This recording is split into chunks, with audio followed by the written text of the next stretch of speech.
I'm sure you've heard that opposites attract, especially in marriage. And in my relationship with Heidi, that's certainly the case. But one of the things that we've agreed on from the very beginning is that we weren't going to have pets. Having children was enough of a task and took enough time that we weren't going to raise a dog or a cat or any other kind of pet for that matter. All that changed 2 summers ago. Our former neighbors had a cat, and they had an infatuation with small animals, babies. But when they would grow up, they usually would neglect these pets. And so we had this female cat that was wandering around most of the neighborhood. And when it looked particularly hungry, we would actually give it something to eat. We noticed 2 summers ago that she was starting to bulge in the belly, and we knew that she was carrying young. We went away on vacation, and when we came home, there was a surprise. 3 little kittens. 2 of them black and white tuxedos, and the other one a mottled calico or tabby kind of cat. The 2 female kittens had stubby little bobcat tails, while the one male had a long tail. I still remember the day really well. I was doing some work trying to catch up from being away on vacation. I had my laptop out on our coffee table in our living room, and out of the periphery of my vision, I saw what I thought was a cat entering our house. Now, again, we've been adamant non-pet owners for all of our lives. I looked up from my laptop, and sure enough, there was the mama cat. She went up the stairs in our house and disappeared. She emerged a couple of minutes later, and then she proceeded to come back into the house, but this time she was carrying one of her kittens by the nape of the neck, gently placing this little baby cat underneath our son's bunk bed. She had scoped out a spot that she considered to be safe, and she moved all 3 of her kittens into our house. We thought, well, we'll play along with this for a couple of days at least, and then she'll move them again as mother cats usually do. But they stayed. And even to this day, I really don't know what happened, but my wife's heart melted, and we're now the owner of 4 cats. The 3 kittens and their mama. One of the things that's unique about these 4 cats, all of them, is that they have a genetic abnormality. They all have at least an extra toe per paw.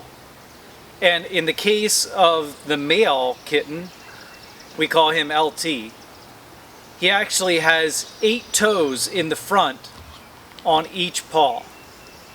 And if you look at them, you can actually see he has what looks like to be an opposable thumb. When he was little, I used to roll Lego tires down the kitchen floor, and he was better than most NHL hockey goaltenders in blocking anything that would come near him. He'd just stick out his paw as though it was no big deal. And to this day, he is a tremendous hunter and is very proud when he brings whatever he's caught almost every single morning up onto the driveway for us to inspect. When we took these cats to the vet to have the Bob Barker treatment, we were told by the vet that the male especially, out of the hundreds or thousands of cats he's seen in the last couple of years, seemed to have a tremendous personality. And I immediately seemed to connect with this cat, LT, the only one with the long tail of the kittens. Cats by nature are solitary creatures. They like to be alone, they like to have their own space, they like to be isolated. But LT is very affectionate. He almost always checks in with you, if you will, when he comes in from hunting or wandering around outside. He's willing to crawl up on somebody's lap. He likes to be scratched behind the ears, and he loves to have attention. The other 3 cats, well, they're a bit more on the loner side. Bobby, the black and white short-tailed kitten, or as we affectionately call her, Bulbay, isn't the brightest creature in the world. We have a sliding glass door at the back of our house, and there's a screen there. And she can actually get stuck between the glass door and the screen and not figure out how to get out. Then you have Baby. Baby's the smallest of the kittens, and even to this day is quite tiny for a full-grown kitten. Because of her general personality and nature, she tends to shy away from any attention. The only time that you can usually get close and snuggle with her a little bit is when the house is completely quiet, first thing in the morning or late in the evening after everybody's gone to bed. And then there's Mama. Mama is a better mother than a lot of human mothers that I know, sadly. She cares for those kittens. She has raised them up and taught them how to be healthy, good hygiene cats. They lick themselves constantly to keep themselves clean. And she would always wait when they were kittens to make sure they had food first before she would actually eat herself. But unfortunately, she was abused when she was younger by our former neighbors. And because of that, she will meow incessantly sometimes in the morning or in the evening. And we don't even really know what she's trying to communicate for sure. And when you try to console her, when you actually pet her, she'll often shy away, not realizing that we don't mean any harm whatsoever, that we just want to show our love and affection to her. And so LT, it took no time whatsoever to have a deep bond with him and to connect with him. But the 3 female cats took a lot more work. In fact, for the longest time, I would often point out the stupidity of one of the cats, or their isolated nature, and the fact that they didn't want to interact with us very much, despite the fact that we cared for them, provided them with food and shelter. If you're not an animal person, the concept of love and pets may be a foreign concept to you, a bit of a stretch, if you will. And for many years, many years, I was there myself. But when that mama cat chose to take 3 kittens and place them in our house, it was as though the writing was on the wall. And over time, we developed this connection and relationship, if you will, with these cats. They're part of our family now. Immediately, it was really easy to have a connection with LT. His unique personality, his willingness to actually come when he's called, his desire to hunt, they all seem to be natural connections that I had with this cat. The other 3 took quite a bit of work though. And in the Bible, in Luke chapter 10, a man actually comes up to Jesus and says, "What do I have to do to inherit eternal life?" And Jesus replies to his question with a question. He asks him, "What's in the law? How do you read it?" He's asking him for his interpretation. And this man actually recites that you should love the Lord your God with all of your being, and you should love your neighbor as yourself. But the real question that the man is after is the second question that he has. And it's this: and who is my neighbor? This is a question of not trying to really get at loving everyone. It's a question of wanting to know where the loopholes are. To know who it's okay to push to the fringe. Who it's okay to not love completely. To answer this question of who is my neighbor, Jesus tells a story, a parable. And it's a very familiar one. Most of us have studied it or heard about it from the time that we were little children, perhaps in Sunday school if we attended. It's the story of the Good Samaritan. And in the story, Jesus describes the situation. There's a man, a Jewish man, who's been attacked by robbers and he's been left for dead along the side of the road. And after he's laying there for some time, a priest comes along. But the priest is busy and has to go on his way. He doesn't stop to attend to the man in need. Later, a Levite, also an Israelite, a Jewish person, comes hurrying by, but passes on the other side of the road. And then, still later, a Samaritan comes by and sees the man and has mercy on him. He loads him on his donkey and leads him to an inn. And not only does he make sure that the man is taken care of, medically speaking, but he also provides financial assistance to make sure that his bills are paid. And he even tells the innkeeper, when I come back through again, if there are any outstanding medical bills that are left over, I'll cover the cost of them as well. To understand the depth of what Jesus is saying in this parable, we need to understand that Jews and Samaritans hated each other's guts. They absolutely despised one another. Jewish people especially had a chip on their shoulder because Samaritans, they thought, were half-breeds. They were Jewish people who had married foreigners and therefore didn't respect the fact that they were God's people. And because of this, they shouldn't be honored.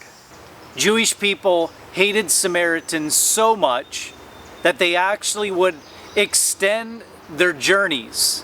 If it required going near the region of Samaria, by going completely around that land instead of through it, often adding a day or more to their travels. Interestingly enough, in John chapter 4, we see that Jesus and his disciples are in the heart of Samaria, at the well. Remember the story of Jesus with the woman at the well? That takes place in Samaria. And so Jesus, with his actions, actually shows that he is open to the Samaritans, an unthinkable thing for Jewish people. But the Samaritans also added their venom to the relationship with the Jews and the Samaritans. They believed that they had their own special place to worship, and they hated Jews just as much as Jews hated them. And yet it's a Samaritan who comes to the rescue of this Jewish man who's laying alongside the road near death. And the whole point is that this Samaritan is a neighbor. By extension here, what Jesus is really saying is that every single person that we come in contact with is our neighbor. In other words, we're called to love everybody. Not just the ones that are easy to connect with, not just the ones that have personalities that we like, not just the ones that are nice to us and don't cross us. Every single person. Over time, I've come to appreciate the other three cats that we have. LT, it didn't take any work whatsoever. There was just this natural bond. But the other three have come to realize they are the way they are for a number of reasons. Some of them just have shyer personalities. Some of them have been hurt in the past. And because of that, they don't have the trust of people that they might normally have. And people are the same way.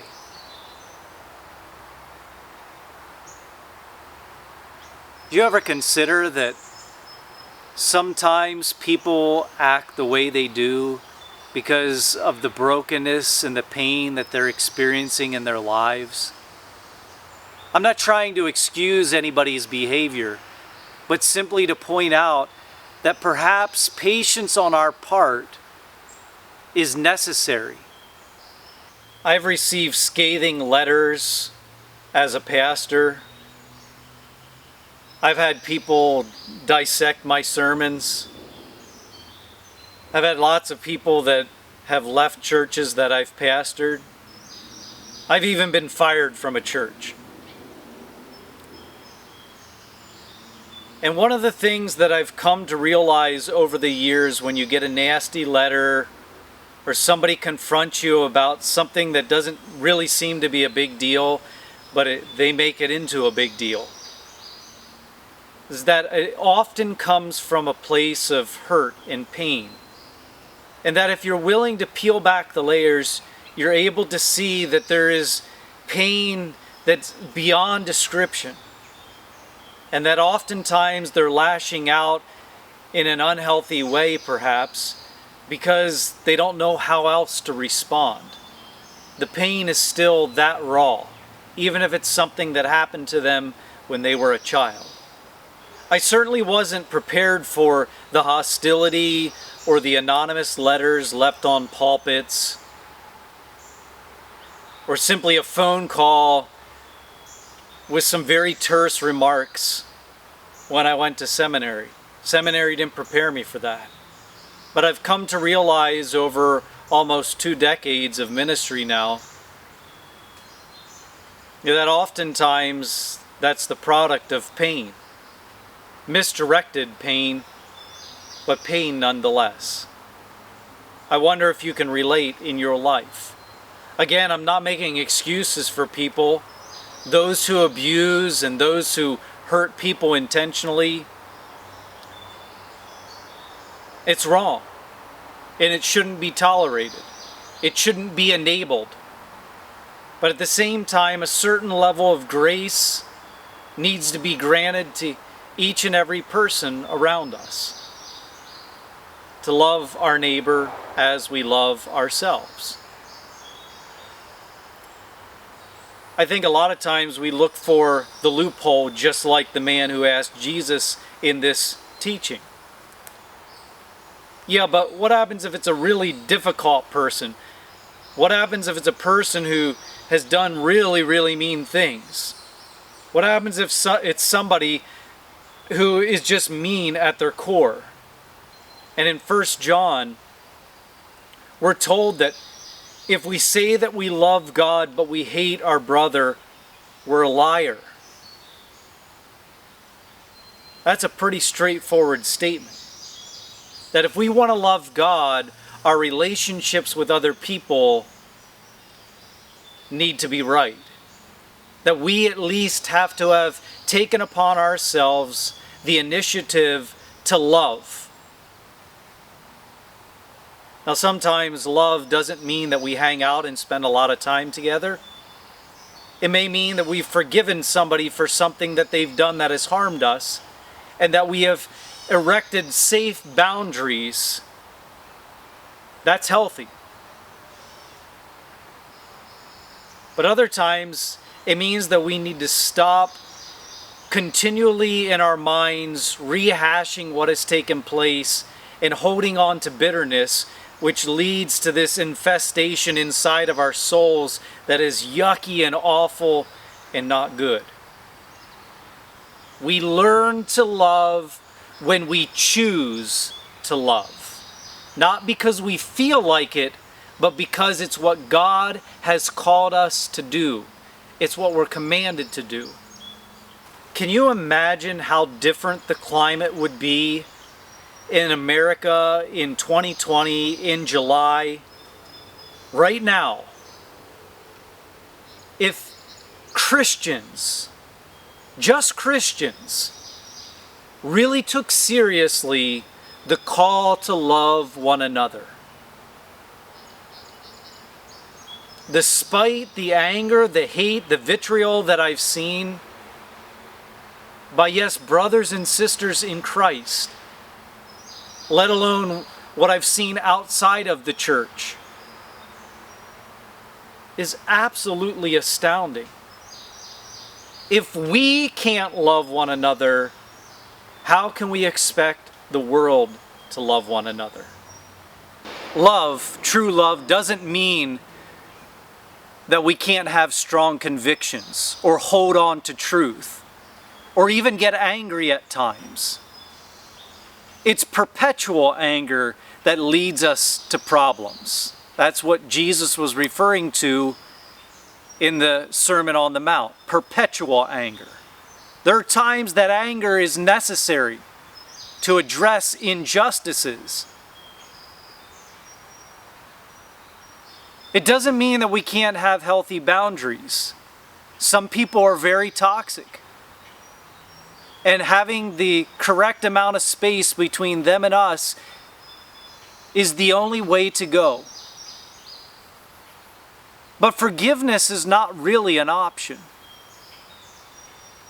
You want something to mull over, to really digest. Read the second half of Matthew 18 and the story that Jesus tells there. It's a stunning story because it expects so much out of us. But no more, in fact, far less than what Jesus did on our behalf as enemies of God. I've learned to appreciate the idiosyncrasies of those 3 other cats that call our house a home. It's been a bit of a journey. Sometimes I've had to bite my tongue. I used to all the time mention how stupid Bulbe was. The crazy meows that Mama makes. The fact that Baby doesn't want to be held very much. But these days I'm finding it easier and easier because I made a choice to love them just the way they are. How do you think the people in your life that are difficult to get along with would respond if you showed them love? What can you do this week to show them that they matter to you in a really practical way? I know it requires you to be humble. It requires you maybe to initiate something they haven't done anything about. It may require you to bite your tongue. But you can learn to love. It starts with making the choice to do so. And then praying every day that God would guide you in how to respond in a healthy way to the people around you. Man, our world would be completely different. Not utopic, but different if we really chose to try to love one another. May you be empowered to do that this week and beyond in the relationships that you have with every single person that you come in contact with. God bless you as you make an earnest effort in loving well.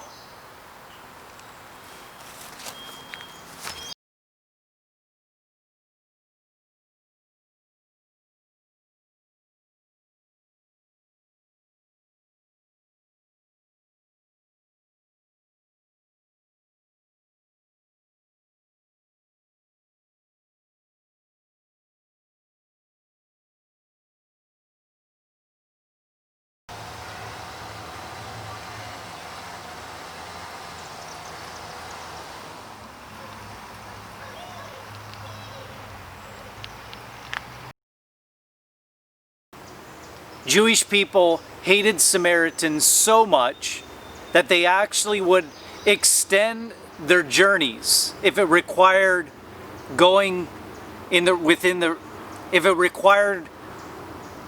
it required going near the region of Samaria.